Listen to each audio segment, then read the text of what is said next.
श्री महालक्ष्मी देवीची कहाणी. ध्यानी घ्यानी श्री लक्ष्मी देवीची कहाणी. दोपार युगातील सौराष्ट्र देशाची महिमा. आटपाट नगर होतं. तिथे एक राजा होता. राजाचं नाव होतं भद्रश्रवा. तो शूर होता, दयाळू होता, प्रजादक्ष होता, देवा ब्राह्मणांना साधू संतांना सुखीत होता. राजाच्या राणीचं नाव होतं सूरचंद्रिका. ती रूपाने सुंदर होती पण स्वभावाने गर्विष्ठ होती. मागच्या जन्मी ती होती एका वेश्याची बायको. नवऱ्याचं तिचं भांडण होई. घरी वैतागली, गेली निघून राहणार. तिथे पाहिले सुवासनी. त्या करीत होत्या लक्ष्मी व्रत. तिने पाहिलं व त्यांच्याबरोबर तसं व्रत केलं. दुःख गेली, दारिद्र्य संपलं, परिस्थिती सुधारली. देवीची भक्ती करीत होती. पुढे गेली ती मरून. पुढचा जन्म स्त्रीचाच आला. पुढे भाग्य उजळलं. भद्रश्रवा राजाशी लग्न झालं. ऐश्वर्य हाती आलं. गर्वानं फुगली, गरिबांना विसरली, तोऱ्या ताट्यांना बोलू लागली, दास दासींवर खेकसू लागली. एकदा काय झालं, देवीच्या मनी आलं राणीला भेटावं, मागची आठवण घ्यावी, ते ओळखते का पाहावं. राणी राजवाड्यात मज्जेत राहत होती. राजा तिचं कौतिक करी. त्या दोघांना 7 मुलगे झाले. एक मुलगी झाली. मुलीचं नाव होतं शांबाला.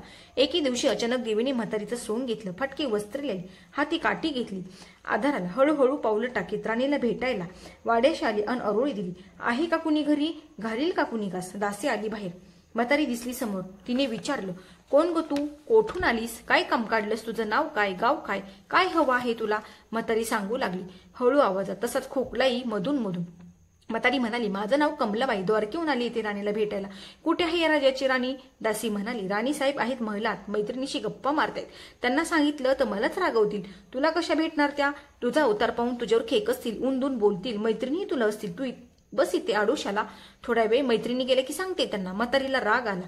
तीही संतापली. तुझी राणी पैशावर भाळली आहे, माणुसकी विसरली. मागच्या जन्मी होती ती दरिद्री, आज झाली राणी, पण ती माझ्यामुळेच. मीच तिला देवीचं व्रत सांगितलं, तिने केलं. आता देवीच्या कृपेने राणी पदावर बसली. पण देवीची आठवणी नाही तिला. आता तिला संपत्तीचा गर्व झालाय. डोळ्यांवर पैशाची धुंदी आली. गोरगरिबांना कशाला विचारेल ती. थोड्या मोठ्यांच्या मुली मैत्रिणी झाल्या. म्हातारी गरीब भिकारीन कोण विचारतय तिला. ही राणी लक्ष्मीरथ विसरून गेली. घेतला वसा टाकून दिला. उतली मातली, पण याचं फळ तिला भोगावंच लागेल. नंतर डोळे उघडतील तिचे. जाते मी परत. दासीने म्हातारीला पाणी दिलं, हात जोडले, म्हणाली, मला सांगाल ते व्रत मी करील ते नेमाने. उतणार नाही, मातणार नाही, घेतला वसा सोडणार नाही, दिलेला शब्द विसरणार नाही, मोडणार नाही. म्हातारीने त्या दासीला व्रताचा वसा सांगितला. ती उठली व काठी टेकीत तिथून निघणार. तोच माडीवरून एक मुलगी लगबगीनं खाली आली. ती होती राणीची मुलगी शांबाला. ती आली आणि कळवळून म्हणाली, आजी रागवू नका, माझी आई चुकली, तिच्यासाठी मला क्षमा करा, मला धीर द्या, आईला दिलेला शाप मागे घ्या, मी तुमच्या पाया पडते, मुलीवर दया करा. म्हातारीला आली मुलीची दया. मुलीची होती कोमल काया. ती क्षणभर मुलीकडे डोळे भरून पाहत होती. तिने मुलीला लक्ष्मीव्रताचा वसा सांगितला व ती मुलीचा निरोप घेऊन निघणार. तोच राणी तरतरा आली माडीवरून. दाराशी येते तर ती दिसली म्हातारी. राणी कडाडली, कोण ग तू थेरडे, इथे कशाला आलीस. जा इथून, उठ लवकर, नाहीतर ढकलून द्यायला सांगते तुला. लाज नाही वाटत तुला इथे यायची, दुसरी घरी नाहीत तुला. म्हातारीचे डोळे गरगर फिरले. कपाळावर आट्याव म्हटल्याने तडक ती निघून गेली. पुढे दासीने लक्ष्मीव्रत केलं. तिची स्थिती उत्तम सुधारली. ती गेली दासी पण सोडून. पुढे सुखाने संसारही सुरू केला तिचा. पुढे मार्गशीर्ष महिना आला. पहिल्याच गुरुवारी शांबालेने लक्ष्मीव्रत केलं. सगळे नेमधर्म पाळून 4 गुरुवार तिने ते व्रत केलं. शेवटच्या गुरुवारी थाटाने उद्धापन केलं. सिद्धेश्वर राजाच्या मालाधार नावाच्या राजपुत्राशी शांबालेचा विवाह झाला. तिला राजवैभव मिळालं. लक्ष्मीव्रताच्या प्रभावाने तिचा संसार सुखा समाधानाने चालू होता.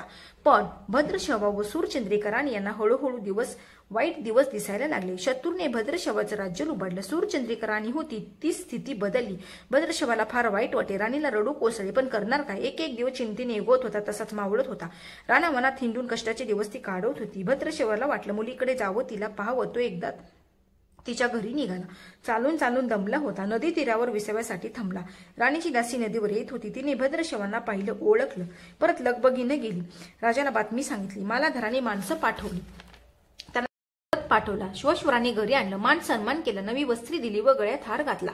शांबाला वडिलांची नीट व्यवस्था ठेवत होती. राजाचे दिवस मजेत जात होते. आता परत जायचा विचार त्यांच्या मनाने घेतला. जावायला तसं सुचवलं. भद्रश्रवा मुलीचा व जावायचा निरोप घेऊन निघाला. जावायने नोकराजवळ खंडा दिला. मोहरांनी भरला होता तो. नोकरांच्या सोबतीनं राजा पुन्हा घराकडे वळ. चंद्रिकेला भेटला. हंडा पाहून ती खोलली. हंड्यावरचं झाकण काढलं. आत पाहते तो काय, आत दिसले कोळसे. सूरचंद्रिकेने कपाळावर हात मारून घेतला. नवऱ्याला सांगितलं. तोही चकित झाला. ते ऐकून दुःखाचे दिवस संपत नव्हते. दारिद्र्याचे भोग सुटत नव्हते. चिंतेचे ढग समोर दिसत होते. काळजीचा वनवा भडकत होता. सूरचंद्रिकेला एक दिवस अडचणीचा वाटत होता. तिच्या आई मनाने घेतलं, एकदा मुलीला भेटावं, डोळे भरून पाहून यावं.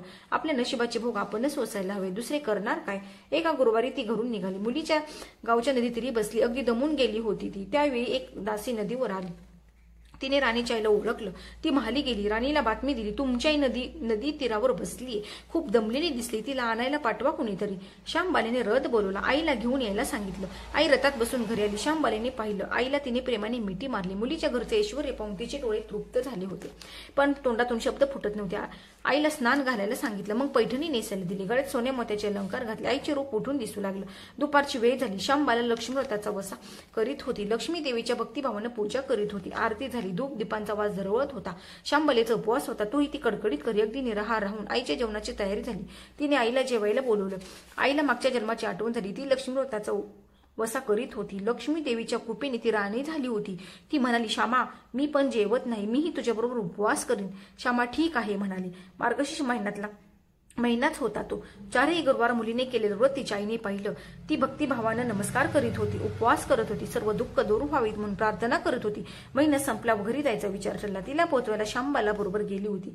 4 दिवस राहून श्यामबाला परत निघाली. मालाधरानं पूर्वी पाठवलेला हंडा तिने घेतला. त्यात मीठ भरलं व तो नोकरांजवळ देऊन ती पुन्हा आपल्या राजवाड्यात आली. मालाधारांशी गप्पा गोष्टीत वेळ जात होता. त्याने सहज विचारलं, माहेरून काय आणलंस? श्यामबालेने बरोबर आणलेल्या हंड्याकडे बोट दाखवलं. मालाधारानं झाकण काढलं. आत काय दिसले त्याला? मिठाचे खडे. अगं वेडे, हे मिठाचे खडे कशाला? इथे नाही का मिळत मीठ? हो मिळतं ना, पण हे मीठ माझ्या वडिलांच्या राज्यातलं आहे. वडिलांचं राज्य सौराष्ट्रात होतं. तिथल्या शेजारच्या समुद्राचं आहे हे मीठ. समुद्री तीरावर दूरवर माझ्या वडिलांचं राज्य पसरलं होतं. पण आज श्यामबालेच्या सांगण्याची गोमराजाने हेरली, पण तो विचारचक्रात गुंतला होता. श्यामबाला सांगत होती, हे मीठ जीवनाचं अमृत आहे. मिठाणीच अन्नाला रुची येते. मीठ नसेल तर सारे पदार्थ अळणी चव. जो माणूस जिथे मीठ खातो तो धन्याशी नेहमी इमानी राहतो, त्याचं रक्षण करतो, कामात कसू झाली तर प्रार्थनाही करतो. मालाधाराचं विचारचक्र थांबलं नव्हतं. त्यांनी ताबडतोब आपले सेवक आपल्या सासऱ्याकडे भद्रशवाकडे पाठवले व त्यांनी ताबडतोब बोलावून घेतलं. भद्रशवाला तातडीचा बोलवण्याचा काहीच अर्थ कळत नव्हता, पण अधिक विचार न करता तो तातडीने जावयाकडे आला. दोघांची गुप्त बैठक झाली. त्यातून एक विचार निश्चित ठरला. भद्रश्यामानं आपली अनुमती दिली. मालाधाराने आपल्या मुख्य सेनापतींना ताबडतोब भेटून जाण्याची आज्ञा केली. सेनापती आले व त्यांनी मालाधारांना आदरपूर्वक वंदन केले. काय आज्ञा? असे नम्रपणे विचारले. भद्रश्यामाचं राज्य जिंकून घेतलेल्या शत्रूवर ताबडतोब स्वारी करून जायचं. प्रत्येक सैनिकाच्या हाती या हंड्यातला एक मिठाचा खडा द्यायचा. शपथ घेऊन शर्तीने झुंजायला सांगायचा. राजाच्या आज्ञेनुसार सेनापतीने सर्व व्यवस्था केली. दुसऱ्या दिवशी सर्व सेना घेऊन शत्रूवर चाल केली. शत्रू बेसावध. मालाधाराचे सैनिक अधिक सावधगिरीने शत्रूच्या राज्यावर तुटून पडले. घणाघाती लढाई सुरू होती, पण मालाधाराच्या सैनिकाचा पवित्रा शत्रूला अडवताच येत नव्हता. शत्रूचे सैनिक जमिनीवर कोसळत होते. मालाधाराचे सैनिक पराकाष्ठेने पुढे सरसावत होते. युद्धाचं तांडव अखंड चालू होतं. सूर्य पश्चिमेकडे सरकत होता. थोड्याच वेळात अंधार पसरणार होता. मालाधाराचे सैनिक अधिक ईर्षेने पुढे पाऊल खेचत होते आणि शेवटी मालाधाराच्या सैन्यानं शत्रूचा पुरा फडशा पाडला होता. मालाधाराच्या सैन्यानं अपूर्व विजय मिळवला होता. भद्रशवाचं राज्य पुन्हा मिळालं होतं. मालाधाराला व श्यामबालेला या आनंदाची वार्ता सेनापतीने ताबडतोब कळवली होती. मागे राहिलेल्या सैनिकांनी त्या शत्रूच्या राज्यातील मुख्य खजिना लुटून अफाट संपत्ती त्यांना मिळाली होती. ती पोत्यात भरून मालाधाराकडे आणली होती. त्यात सोन्याच्या मोहऱ्या होत्या, अनेक नाणी होती, कित्येक शस्त्राचा साठाही होता. मालाधारानं भद्रशिवा चंद्रिके राणीला घेऊन यायला सांगितलं. ती आल्यावर घरात आनंदाला उद्यान आलं होतं. तो होता गुरुवारचा दिवस. श्यामबालेने लक्ष्मी व्रताची पूजा केली, आरती केली. धूप दीपाचा सुगंध दरवळत होता.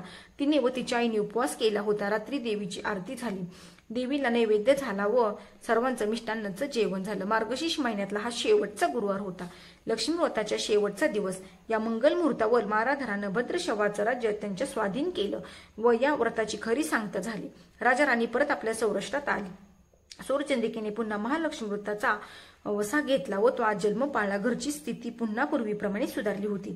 राजाचे 7 मुलगे कुठेतरी दूरदेशी गेले होते. तेही अचानक घरी आले.